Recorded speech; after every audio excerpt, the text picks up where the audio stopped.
what we're doing, okay, now, you know we have done the setup, all right, which enabled us to put them here on the table to work on, okay? And we've got one goal here today, okay? And that really is to strip the flats, okay? And first, what are the flats? The flats are the flat part of this sash, right? Number one, you want to strip the flats, okay? And sand the flats, okay? And if we can get that stripped, okay, and sanded, okay, then that will be ready to then start pulling the glazing. Like because what we're doing right now is this is the beginning of the refinishing process, okay? As you can look, like we've got all this nastiness here, and you know, Mrs. Smith, what does she say? Oh, can you please paint my windows? And you know, there's 2 or 3 ways to paint windows. One is, sure, I'll slap some paint on that joker. Watch this. You know, and you don't do anything to it. You just kind of add to what's there. Not who I am. All right, so if I'm going to paint it, all right, then I'm going to paint it. You know, and what that means more often than not is that this got to come off. Okay? So it just so happens that, you know, we turn the sash over, you know, all this glazing has to come out. See that? Okay? Because part of, okay, check this out. Okay, this is what you really ought to understand. Okay, that to be able to get to these profiles here without damaging this nice antique wavy glass, okay, we got to take the glass out. Because how are you going to get this paint off otherwise? I mean, there are various methods. Maybe you can use a chemical, you know, chemical stripper that will melt the paint off and things like that. Telling you from experience, it's awful. Yeah. You know, you don't want to do it. And really, with as many as you have to do, you know, there's no way you will find happiness doing it with chemical. Now, look, if you have an entry door and you're doing one, whatever, you know, okay, you can do one, okay, but we're talking like, I mean, we've got 2 openings, we've got 4 sashes. But guess what? We've got 10 openings and there are 20 of them, right? 20 times 6, what is that? 120. 120 pieces of glass. Well, so anyway, we got to work around. So what we do is, you know, the first step to getting the glass out, okay, is, believe it or not, is stripping the flats, okay? And what stripping the flats does, okay, is that exposes all of the little places that can be exploited, okay, later on, okay, so that you can get in here and you start chipping that glazing out. Yep. So I'm not going to do all this right now, but you can see how, you know, I can see that. Now I can start the process of taking the glass out now, if I want to. All right. However, the majority of the time, you've got a lot of paint buildup that's turning the corner there. Okay. And look, the whole process of stripping these flats, okay, and sanding them will, you know, because part of the flat is this as well. See that?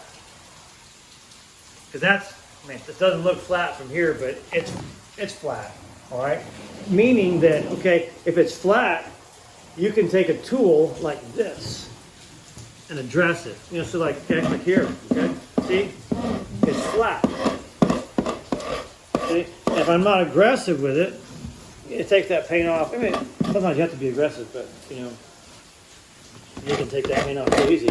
I'm doing this without a vacuum on this, but this is a vacuum scraper. So you want to hook it up to the vacuum while you work because it'll help you keep clean, you know. So, yeah, just imagine the vacuum is on. But if the vacuum is on, you can't hear what I'm saying, right? So, this guy works really good. Okay. But, so much to talk about just in paint. Deep breath. Because I turn your sash over, Lisa, okay?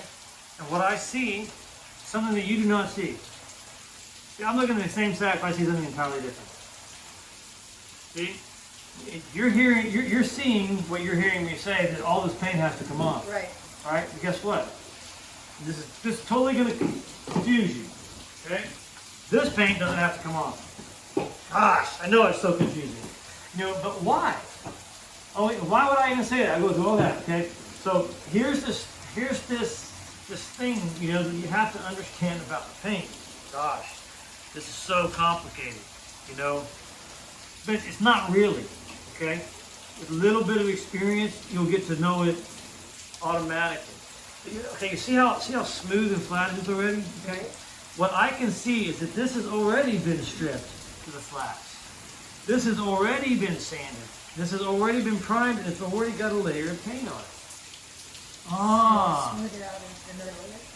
Right, well, yeah, we're going to smooth this out. You see, what you need to understand, okay, is that one of the major goals, okay, another major goal of getting the paint off, okay, this old historic paint off, is so that you can install a new paint system, a modern paint system, okay? Because one of the things that nobody realizes anymore is that the new paint systems on top of old paint systems are not compatible. Okay? Now, if this is a new paint system, I guarantee you this paint here is not coming off the same way this will. Can you get this off? Yeah, but you're going to do a lot of damage to the sash. You know, and here's one of those things where, you know, the students will say, you know, I'm going to take off this paint because Mr. Quillian says the paint's got to come off, and I'm doing it. And I don't care what kind of paint it is, I'm taking it off. Yes, I did say you got to take the paint off. I did. It's my fault. I didn't go into great enough detail as to what's really going on by the stripping, okay? And what's, you know, so like, you know, in this class, what do we lead with? We lead with the painting, right? Because this class is about, you know, the fundamental, you know, core teaching I want to give you this time is about refinishing, okay? Because what you're doing is you're refinishing this sash, okay? You know, stripping is a part of that, okay? Because you have to be able to tell if something's already been stripped, okay? Because then that's a different treatment than if you're going to strip the old paint off, you know, okay? And that's real important to understand. You see what I'm saying? Okay? And it's going to take a little bit of time and a little bit of experience, okay? And now, how do you tell the difference? That was my next question. Yeah. You can see this only has maybe one coat. This has like at least 8 or 10. Well, first let's talk a little bit about what the original paint is. Okay, you know, the original paint is usually a mixture of oils and solids, right? And that's typically what's going to be on here. The primers are oil-based. There's some solids in there, probably a lot of lead, you know, that type of stuff. Okay. You know, what that is, okay, is that's a historic paint film, okay, that emerged as highly effective, okay? What's really cool about it is, you know, somebody wants to know, you know, why these sashes last so long. Well, guess what? You know, did you guys know that lead is a killer of microorganisms? Okay, microorganisms like fungus and mold and things like that. It's very rare to see an old historic sash get moldy, right? It just is, you know. It can't use it anymore. Anyway, but the way that this stuff works, you know, the oils, you know, they act, you know, you get the oil like you get it in the cup, right?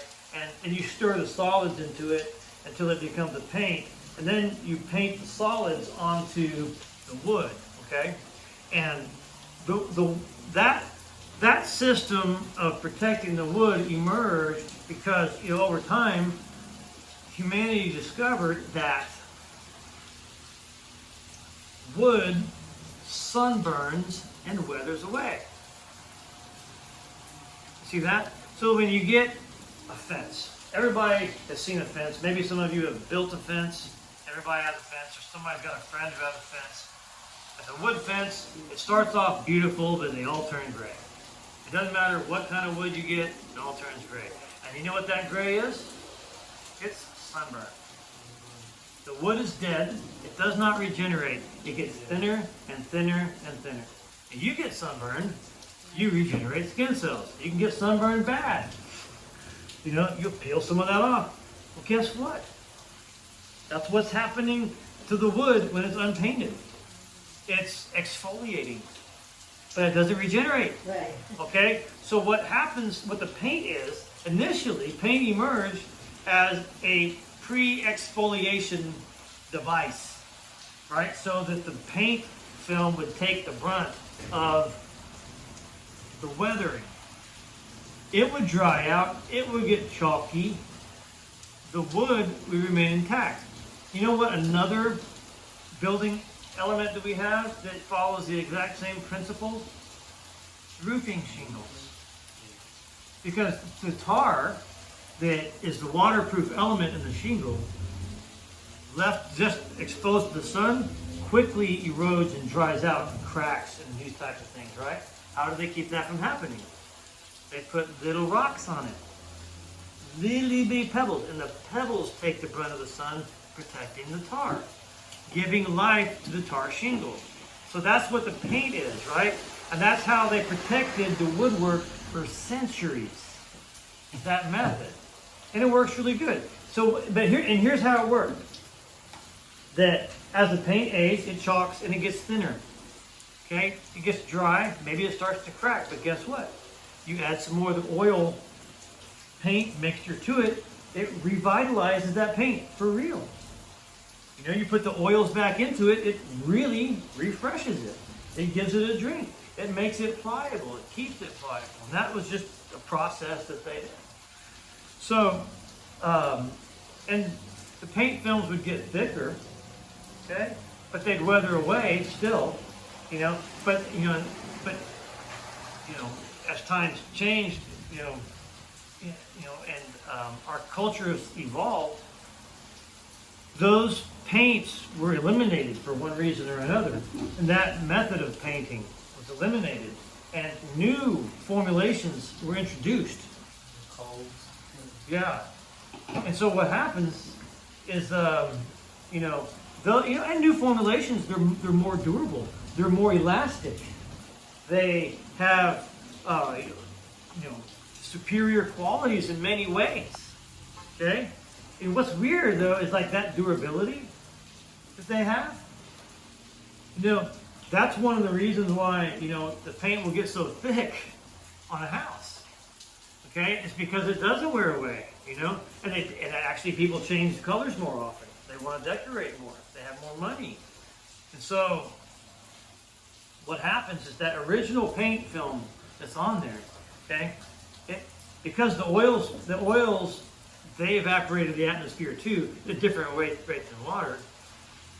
The initial coat becomes dry. You can see the cracks, and it starts to shrink, okay? And it starts to lose its elasticity and its adhesive properties, okay? When you lose the adhesive properties and it starts to shrink, then you put on a new coat on top of it that has superior elasticity, superior adhesive properties. What's going to happen is, okay, you're going to paint it, and the new paint is going to expand and contract in the elements at a different rate than the paint that's underneath it, but it's going to adhere to that paint underneath it, which isn't adhered very good anymore, and it's going to pop it right off. See that? Yeah. So in order for you to be able to know that you got a good paint job, you got to take it off. You know, and what else are you going to do right here? Okay, it's peeling right here. Okay, you don't think it's going to peel more in the next month? You know, so what choice do you have really if you're going to do a good paint job? So there's different ways to do paint, right? What I'm telling you right here is one of the most important things to know about a historic house in general, because this is what you're going to face in protecting the old house. Now, again, windows are a microcosm of practical woodworking and protective painting. You have to understand why paint is what it is. It's not enough just to say, Mr. Quillian said, put the paint on this way, I'm going to put it on that way. Okay? I mean, there's a place for that. But if you're going to be the master, you need to understand at a very deep level what you're doing, why you're doing it. It'll help you in every single way in your judgment and your decision making. Because that's what this work takes, is judgment. Okay? And judgment takes time, practice, knowledge, continued study, and all of that kind of stuff. And you will make better decisions than 95% of the people around you, just because of your attention to detail. So what do we have here? We have these sashes that we're gonna scrape the flats. You're ahead of the game on this side. Look at that smile, okay? Now I don't know. Maybe all the sashes are that way. Let's flip them over and see. Yours are that. I think yours is that way. You got some buildup. Yeah, see yours. You have a little bit of paint buildup left here, Lynn. You see that paint buildup? Yeah. That's what they couldn't get to. Okay, that's got to come off. But this doesn't. Okay, so you can see that some poor private they got in trouble with the general. It's the one that did all this. They did a pretty good job, I think. Yeah. So this. You can see the old paint. See how it's raised up, and this is the new paint, and it's lower level. So is this new paint latex or oil paint? That's a good question. I bet it's probably a latex. This is that old there, and this is that new. You can see this has to come off, but that doesn't. Okay? Now we'll still, we'll sand this, okay, and we'll still prime it, okay, but we don't have to take that down to bare wood, okay, because that's already been done. I got a question. I can only see it a little bit here, but on other old ones, I got to a place where it was like this, where it sort of craters out, and so you try to take it over. Say you sand it, but it's still going to be like this. Should you try to get, and the rest of it is like really hard to get off. Yeah. So you make it, like I said, it's judgment. You strip it all off, so it really be silky smooth. Or you just try to sand it down as much as you can and clean over it. Well, here's what will happen. If you sand it down just as much as you can, eventually it's going to pop up and it's going to fail. Okay, so you really do have to get this kind of paint off. Yeah, you do. I'm not saying like on an exterior of a house with a lot of trim, it'll start crackling up like that. And I've seen painters come in, they'll knock the wrist plate off and paint it. Don't pressure wash it. God forbid. Yeah, but it doesn't all come off. So some is wood and some is old paint. Right. And you can actually use that to your advantage if you have patience. If you know that your painting activity is going to cause the paint to peel, and you're okay with that, that's fine. You just keep that paint system going. As it fails, you just keep on painting it. Whatever. It's not that big of a deal. Well, that's good for a special painter to get repeat work. Yeah. So anyway, that's good. That's a good segment right there about that. Let's cut that one off, and then we'll